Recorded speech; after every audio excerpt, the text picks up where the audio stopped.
Hi friends, हम त्रिकोणमिति के part 4 video लाए हैं जिसमें मान सारणी से रिलेटेड जितने भी सवाल पूछे जाते हैं वो सारे सवाल आपको कराएंगे यहाँ पे। तो उसके लिए थोड़ा सा रिवीजन कर लीजिएगा मान सारणी, ताकि सवाल बनाने में आपको मदद मिले। पिछले वीडियो में हम मान सारणी जो भी होता है उसके बारे में हम पढ़ा चुके हैं, ठीक है। इसका वीडियो डिस्क्रिप्शन बॉक्स में मिल जाएगा, आप उसको देख के कर लीजिएगा, ठीक है। तो यहाँ देख लीजिएगा कि साइन 0 का मान 0 होता है, साइन 30 का मान 1/2 होता है, साइन 45 का मान 1/√2 होता है, साइन 60 का मान √3/2 होता है और साइन 90 का मान 1 होता है। इसमें अपना ट्रिक अपना लीजिएगा कि जैसे ही 1/√2 वाला टर्म है आप समझ लीजिए कि ये 45 डिग्री में ही 1/√2 आता है। अगर आपको लगे कि 0 और 1 जो होता है वो 0 डिग्री और 90 डिग्री के मान में ही आता है, ठीक। ऐसा अपना तरीका एक अपना लीजिए कैसे हमको इसको याद करना है, ठीक है। वैसे तो आपको पता है कि ये साइन का मान 0 से 90 की तरफ जब जाता है, देखिए 0 से 90 की तरफ जब जा रहा है तो यहाँ 0 है और 1 हो गया है। तो साइन का मान जब 0 से 90 की तरफ जाता है तो बढ़ता है। क्या हो रहा है? बढ़ता है, क्योंकि देखिए 0 यहाँ था, 90 तक पहुँचते पहुँचते 1 हो गया। तो यानी साइन का मान जब 0 से 90 की तरफ जाते हैं तो क्या होता है? बढ़ता है। फिर यहाँ लिखा हुआ है कॉस का मान जब 0 से 90 की तरफ जाते हैं तो क्या होता है? घटता है, ठीक है। कॉस का मान जो है वो 0 डिग्री से 90 डिग्री तक जाते हैं तो क्या होता है? घटता है। समझ में आ गया? चलिए, तो फ्रेंड इस तरह के सवाल परीक्षाओं में पूछे जाते हैं। क्लास 10th का ये त्रिकोणमिति का मान सारणी से रिलेटेड क्वेश्चन है, ठीक है। तो यहाँ लिखा हुआ है किसका मान 0 डिग्री के बराबर है। तो इसका मान 0 डिग्री होगा कि इसका मान 0 डिग्री होगा कि इसका मान 0 डिग्री होगा कि इसका मान 0 डिग्री होगा। आप तभी बता पाएंगे जब मान सारणी से आपको इसका मान पता होगा, ठीक है। तो सबका मान लिखेंगे, अपने आप मालूम चल जाएगा कि इसका मान 0 डिग्री के बराबर है, ठीक है। 0 के बराबर है, 0 डिग्री नहीं, ठीक है। साइन 90 का मान 1 होता है, ठीक। साइन 90 का मान कितना होता है? 1। कॉस 90 का मान 0 होता है। tan 90 का मान अपरिभाषित होता है। कॉस 0 का मान 1 होता है। आपसे पूछा गया है किसका मान 0 के बराबर है। तो 0 इसका भी नहीं है, इसका भी नहीं है, इसका भी नहीं, इसका क्या हो गया? 0 आया है, तो इसलिए इसका आंसर ये होगा, ठीक। आप भी बना सकते हैं। जब आपको मान सारणी का जो मान होता है वो सब याद रहेगा तो आप भी आसानी से इसको सॉल्व कर सकते हैं। अगला सवाल है किसका मान √3/2 के बराबर है। तो चारों में मान निकाल कर यहाँ रख दीजिएगा, देखिएगा कि √3/2 किसका मान आया। साइन 30 का मान होता है 1/2, कॉस 60 के मान भी होता है 1/2, tan 30 का मान होता है 1/√3, कॉस 30 का मान होता है √3/2। आपसे पूछा गया है कि इसमें चारों में किसका मान √3/2 आया। तो सबका मान निकाले। यहाँ देखने से ही लग रहा है कि इसका मान √3/2 आ गया, इसका मतलब इसका आंसर ये होगा। ये सब कैसे किए हैं? मान सारणी से। मान हमको याद है, आपको भी ऐसे ही याद कर लेना है, ठीक है। फिर अगला सवाल है किसका मान 1/√3 होगा, ठीक है। तो 1/√3 किसका मान होगा? वैसे ही सबका मान सामने लिख देंगे, अपने आप पता चल जाएगा। साइन 60 का मान होता है √3/2, कॉस 60 का मान होता है 1/2, tan 30 का मान होता है 1/√3, कॉस 30 का मान होता है √3/2। अपने आप मालूम चल गया कि 1/√3 इसमें से इसका मान आ गया, इसका मतलब इसका आंसर कौन होगा? tan 30 होगा। tan 30 का मान 1/√3 होता है, तो इसके बराबर हो गया। समझ गया इसको? चलिए, तो नेक्स्ट है किसका मान साइन 60 के बराबर है। तो पहले जानेंगे साइन 60 का मान होता क्या है।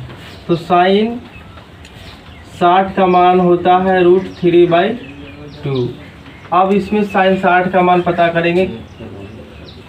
√3 जिसका भी मान होगा इसमें वही हमारा क्या होगा? आंसर होगा। कॉस 60 का मान होता है 1/2, tan 30 का मान होता है 1/√3, कॉस 45 का मान होता है 1/√2। cos 30 का मान होता है √3/2, इसका मान होगा। ठीक है, तो sin 60 का मान √3/2 और cos 30 का मान भी क्या आ गया √3/2। समझ में आ गया। फिर नेक्स्ट है निम्नलिखित में कौन कथन सत्य है। इसमें कहा गया है कि sin 30 और cos 30 आपस में क्या है, बराबर है। sin 30 का मान 1/2 होता है और cos 30 का मान √3/2 होता है। ये तो बराबर नहीं हुआ ना, ये कथन क्या होगा, गलत हो जाएगा। ठीक है, sin 30 का मान 1/2 होगा, इसमें tan 30 का मान 1/√3 होगा। ये भी मान क्या होगा, गलत होगा, क्योंकि दोनों आपस में बराबर नहीं आया। ठीक, sin 30 का मान 1/2 हुआ, cos 60 का मान क्या होता है 1/2। ये कथन क्या होगा, सत्य होगा। फिर यहाँ भी चेक करेंगे इसी प्रकार, ये दोनों को आप चेक कर लीजिएगा इसी तरह मान भर भर के। ठीक है, चलिए तो फ्रेंड नेक्स्ट क्वेश्चन क्या है उसको ध्यान में रखिए। निम्नलिखित में किसका मान 1/√2 होगा। मान सारणी में देखिएगा तो आपको पता चल ही जाएगा, लेकिन यहाँ देखिए tan π/3 लिखा हुआ, तो यहाँ पाई का मान जो होगा वो 180 डिग्री होता है। आप इस चीज़ को ध्यान में रखिएगा। tan π/3 तो यहाँ पे लिखेंगे पता है क्या, tan 180/3, ये कटेगा 60 बार में। ठीक, अब tan 60 का मान कितना होता है वो लिखेंगे। tan 60 का जो मान होता है वो होता है √3, तो यहाँ तो 1/√2 लाना है, तो ये वाला आंसर नहीं होगा। फिर लिखेंगे cos पाई का मान भरेंगे 180 बटा में कितना है 4, कटेगा 45 बार में। cos 45 का मान पता करेंगे कितना होता है, तो इसका मान होता है 1/√2। हमको ये लाना था, हमारा आंसर आ गया, ये आंसर हो गया। बाकी का मन करे तो ट्राई कीजिए, ट्राई भी कीजिएगा ना तो अब इतना नहीं आएगा, क्योंकि अब 4 ऑप्शन में एक तो आपको छांटना है, आप यहाँ पे ही छांट लिए, समझ गए। तो इसका आंसर ये होगा, आप उस पर ट्राई कर सकते हैं मान निकाल कर। फिर अगला क्वेश्चन है किसका मान √2 के बराबर होगा। चारों में जिसका मान √2 आ जाएगा वो आपका आंसर हो जाएगा।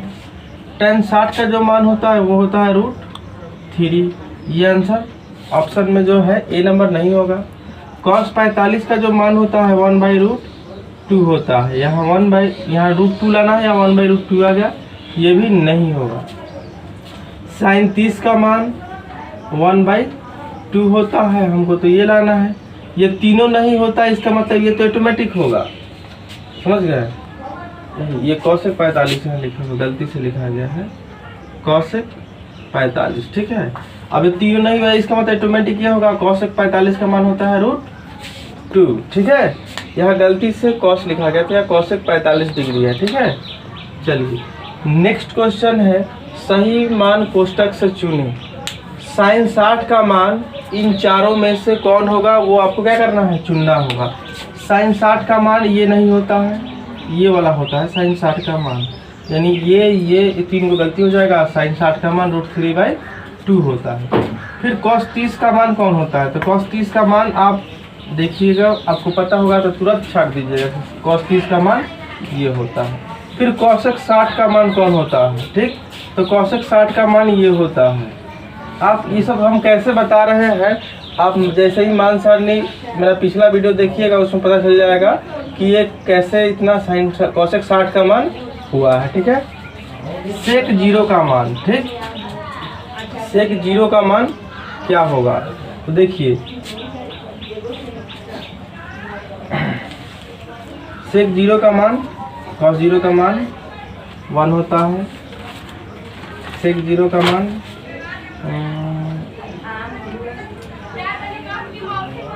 1 होगा, sec 0 का मान क्या होगा 1 होगा। ठीक है, चलिए ये कैसे हुआ, क्योंकि cos 0 का मान 1 होता है, 1 का उल्टा sec का मान ये हो जाएगा। मान सारणी में भी जब आप इसको देखिएगा तो पता चल जाएगा।